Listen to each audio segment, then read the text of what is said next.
Hello, இன்னைக்கு டிஃபனுக்கு இந்த பால்னி மாவு உப்புமா பண்ணலான்னு இருக்கேன். இதை புளி மாவு உப்புமா, குழம்பு மாவு உப்புமா, பால்னி மாவு உப்புமா அந்த மாதிரி எது ஒன்னா சொல்லலாம். இது ஆக்சுவலா இது கொஞ்சம் நல்லா எண்ணெய் இழுக்கும். நிறைய பேர் அதை கொஞ்சம் கொஞ்சம் தான் டேஸ்ட் பண்ணுவா.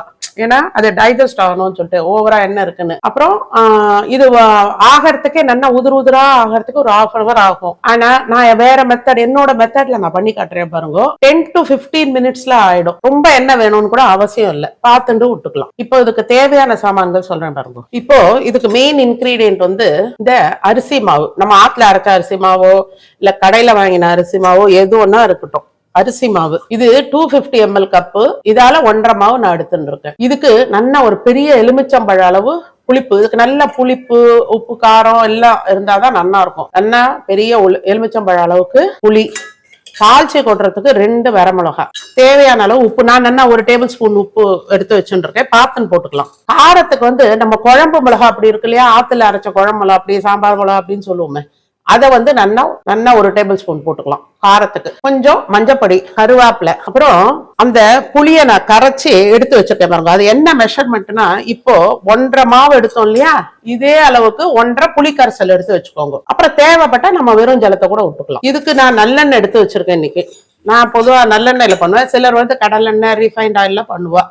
உங்க இஷ்டம் எது வேணா பண்ணிக்கோங்க. பட் தேங்காய் எண்ணெய் வேண்டாம். ஏன்னா தேங்காய் எண்ணெய் மோர்களிக்கு தான் நல்லா இருக்கும். அப்புறம் பெருங்காயம், தாளிச்சு கொட்ட கடுகு, உளுத்தம்பருப்பு, கடலப்பருப்பு, இவ்வளவுதான் இதுக்கு தேவையான சாமான்கள். பொதுவா இந்த அரிசி மாவு என்ன பண்ணுவோம், அந்த புளி கரைசலை விட்டு உப்பை போட்டு கரைச்சி தாளிச்சு கொட்டி அப்படித்தானே பண்ணுவோம். பட் அப்படி பண்ணக்கூடாது. என்னோட மெத்தட்ல எப்படின்னா, வெறும் வானொலி காஞ்ச உடனே இத பாருங்க, இந்த மாவை அதுல போட்டுடணும். போட்டுட்டு நல்லா கொஞ்சம் செவப்பா வறுத்துக்கணும். இந்த கோலம் போடுற பதம் இருக்கும் இல்லையா, அந்த மாதிரி கோலமாவு பதத்துக்கு நல்லா வாசனை வரும். அந்த அளவுக்கு இதை நல்லா வறுத்துடணும். ஃபர்ஸ்ட் மீடியம் ஃப்ளேம்ல வச்சுட்டு வருங்க. இப்போ அந்த மாவு வறுபட்டுட்டே இருக்கட்டும். சைமல்டேனியஸா நம்ம இதை பண்ணி வச்சுக்கலாம். 1 கப் ஆச்சா, ஒரு 1/2 கப்பு, 1.5 கப்பு ஜலம். ஃபர்ஸ்ட் இது போதும். வேணும்னா பார்த்து விட்டுக்கலாம். அப்புறம் இதுலயே இந்த உப்பை போட்டுருவோம். நல்லா 1 டேபிள் ஸ்பூன் உப்பு. காரத்துக்கு இதை பாருங்க, மிளகாப்பொடி 1 டேபிள் ஸ்பூன். இன்னும் நல்லா பெரிய புளியோ இல்லை அவ்வளவு வேணும். நல்லா புளி, உப்பு, காரம் இருந்தா தான் நல்லா இருக்கும். மஞ்சப்பொடி 1/2 ஸ்பூன். அப்புறம் இந்த பெருங்காயம் நல்லா 1/2 ஸ்பூன் போட்டுப்போம். இப்ப பாருங்க, இதை நல்லா கலந்துட்டுருவோம். இதுல மாவு வறுபடுறதுக்குள்ளயும் இதை ரெடி பண்ணி விடலாம். இப்ப பாருங்க, இந்த மாவை நல்லா இந்த நம்ம நோம்போட வெள்ளடைக்க வறுப்போம் இல்லையா, சிவப்பா கோலம் போடுற பதத்துக்கு நல்லா அந்த மாதிரி பாருங்க, இந்த மாதிரி இழ வரணும். வறுத்தாச்சா, இப்போ அந்த புளி ஜலத்துல இதை எடுத்து கலந்துடும் சூடாவே.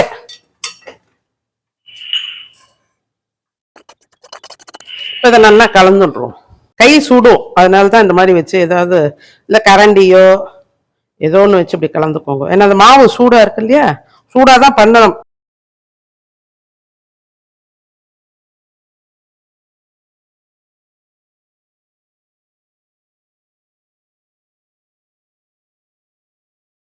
அப்புறம் இதை வாயில சொட்டி பாருங்க. இது எனக்கு 2 உப்பு தேவைப்படுறது இதுல, அதனால ஒரு 1/4 ஸ்பூன் டேபிள் சால்ட் போட்டிருக்கேன். இந்த மாவு சூட்டோடு இருக்கச்சேதான் கலக்கணும், அப்பதான் அது மாதிரி வருது, சீக்கிரம் ஆறுது. இதுக்கு பாருங்க, இன்னும் ஒரு 1/4 தண்ணி வச்சுக்கலாம். மொத்தம் 1.5 சொன்னேன் இல்லையா, இன்னும் ஒரு 1/4 விடலாம். இது ஆறி எடுத்து இப்ப பரவாயில்ல. இப்ப கொஞ்சம் பச்சை ஜலம் விட்டேன் இல்லையா, அதனால கையாலேயே நான் கலந்துக்கிறேன். நீங்கெல்லாம் கரண்டியை கலந்துக்கோங்க, ஏன்னா உங்களுக்கு அந்த சூடு தாங்கணும். சின்ன யங்ஸ்டர்ஸ்க்குலாம் மாவு வறுத்தல இந்த வால்னியை வெறும்னு அலம்பி போட்டுன்னு இருக்கேன். நல்லா ஒரு 1.5 கரண்டிக்கு திட்டத்துக்கு நல்லெண்ணெய் விட்டுருக்கேன். காஞ்சதும் கடுகு. இந்த கடுகு வெடிச்ச உடனே 1.5 டேபிள் ஸ்பூன் உளுத்தம்பருப்பு, 1.5 டேபிள் ஸ்பூன் கடலப்பருப்பு, அந்த 2 மிளகா வத்தல் அதை போட்டுருவோம். இப்போ இந்த 2 கருவேப்பிலை. அடுப்பை இப்ப சின்னதா வச்சுட்டு இந்த மாவை அதில் விட்டுடும். இது அப்படியே மொத்தையா போட்டதால அப்படி எண்ணெய் சைட்ல வந்திருக்கு. ஆக்சுவலா அது அப்படியே இழுத்துன்றோம். கம்மி எண்ணெய் இல்லை, நிறைய விடணும். அது ஆக்சுவலா கை விடாம ஒரு 5 நிமிஷம் அப்படி பண்ணிட்டே தான் இருக்கணும். இந்த எண்ணெயெல்லாம் இழுத்துன்னு இதை சொட்டு சொட்டா எண்ணெயை விட்டு ஆக்சுவலா வறுப்பா. நம்ம விடவே இல்லை, முதல்ல விட்டது. இதை பாருங்க, இப்படியே கை விடாம ஒரு 5 நிமிஷம் பண்ணிட்டு சிம்ல வச்சிருங்க. ஒரு 5 நிமிஷம் மறுபடியும் கலரணும். கரெக்டா ஒரு 15 நிமிஷத்துக்குள்ள உதிரா வந்துடும். பாருங்க காட்டுறேன். இப்ப பாருங்க, கரெக்டா ஒரு 5 நிமிஷம் தான் ஆச்சு. என்ன வெந்திருக்கா, இன்னும் 10 நிமிஷத்துக்குள்ள பாருங்க உதிரா ஆயிடும். இப்போ 5 நிமிஷம் கழிச்சு இப்ப வெந்ததுக்கு அப்புறம் மறுபடியும் இதை பாருங்க ஒரு 2 ஸ்பூன் விட்டுருக்கேன். அவ்வளவுதான், போதும். இப்ப அடுத்த 5 நிமிஷம் கழிச்சு காட்டுறேன். இதை பத்தி எல்லாம் எப்படி அப்படியே உதிரா வந்துட்டு வரும். கரெக்டா 15 நிமிஷம் தான். நீங்க ஒன்னாலும் எல்லாரும் பண்ணி பாருங்க. 15 நிமிஷம் தான், மிஞ்சி போனா 20 நிமிஷம் எடுத்துட்டீங்கன்னா நான் மீடியம் ஃப்ளேம்ல தான் வச்சேன், கொஞ்சம் சூடு இருக்கணும்.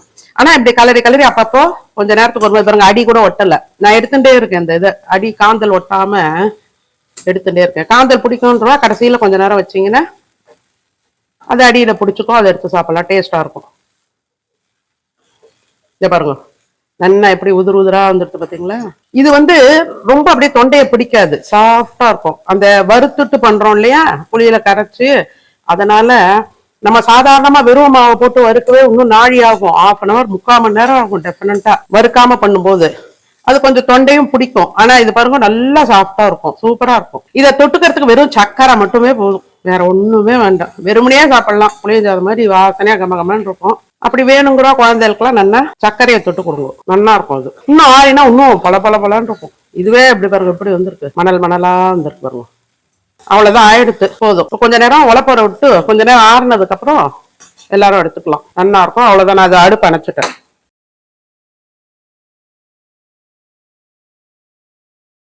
இப்ப பாருங்க, இந்த மெத்தட்ல பண்ணேன்னா சீக்கிரமும் ஆகும், அதே சமயம் சாஃப்டா இருக்கும், ரொம்ப எண்ணெயும் இழுக்காது. ஒரு முறை எல்லாரும் கண்டிப்பா ட்ரை பண்ணி பாருங்க. இப்ப லீவ் டேஸ் இல்லையா, குழந்தைகளுக்கு பண்ணி தரலாம்.